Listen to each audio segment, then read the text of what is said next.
Question number 13 बहुत important question है। तापमान, लंबाई, संहति भार, आयतन, घनत्व, दाब के मात्रक और संकेत बताने हैं। ये राशियां हैं, क्वांटिटीज हैं। तो इनमें से कोई भी एक या दो आएंगी, ऑब्जेक्टिव में भी आती हैं। ठीक है, तो आपको क्या करना है, राशियों को मैं मात्रक और संकेत लिखा लेता हूँ, तो इनको याद कर लीजिएगा। ठीक है, इंपॉर्टेंट क्वेश्चन है। जैसे तापमान, इसका जो मात्रक होता है केल्विन। क्या होता है, याद रखना, केल्विन। ठीक है, और इसको रिप्रेजेंट करते हैं कैपिटल के से। उसका रीजन बता देता हूँ, स्मॉल के नहीं लिखना है।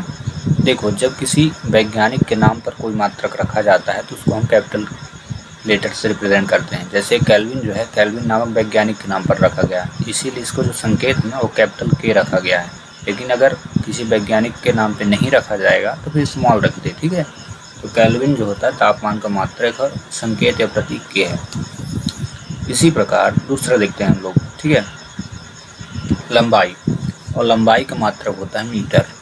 ठीक है, इसका मात्रक हुआ मीटर, और इसको रिप्रेजेंट करते हैं स्मॉल एम से। अब देखो, इसको देखो कैपिटल के से, इसको स्मॉल एम से। रीजन समझ में आ गया, क्योंकि मीटर जो है किसी वैज्ञानिक के नाम पे नहीं रखा गया। ठीक ना, इसलिए सिंपली स्मॉल एम रखा गया।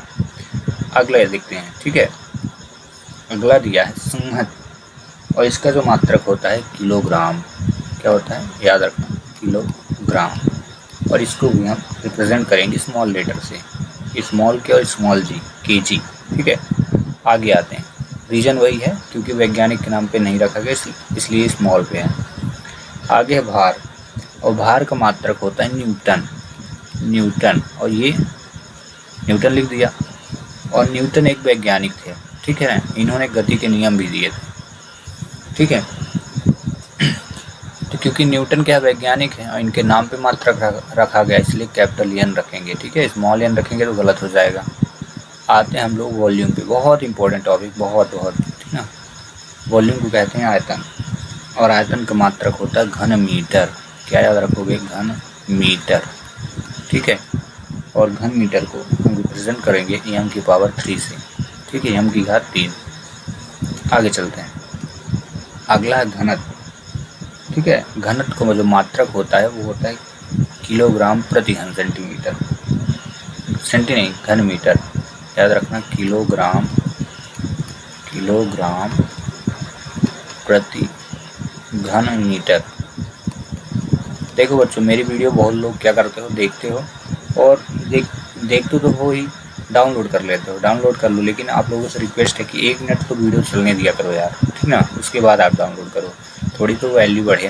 ठीक ना, इतना जल्दी मत स्किप करके आप डाउनलोड कर लिया करो। ठीक ना, तो घनत्व का जो मात्रक होता है किलोग्राम प्रति घन मीटर, और इसको संकेत जो है लिखिएगा। किलोग्राम का हो गया केजी। ये देखो, किलोग्राम का क्या होता है संकेत, केजी होता है। एक प्रति घन मीटर दिया है, तो प्रति घन मीटर को इस प्रकार से रिप्रेजेंट करते हैं। ये हो गया, तो घन के लिए पावर 3 हो जाएगा। ठीक ना, या इसी को हम ऐसे लिखते हैं केजी, और ये पावर ऊपर आएगी, डिवाइड पे है, प्रति मतलब डिवाइड पे है, इसी को हम ऐसे लिखते हैं। ऐसे भी लिख सकते हैं, दोनों चीज़ें। अब आते हैं लास्ट पे। ठीक है, ये लास्ट है दाब।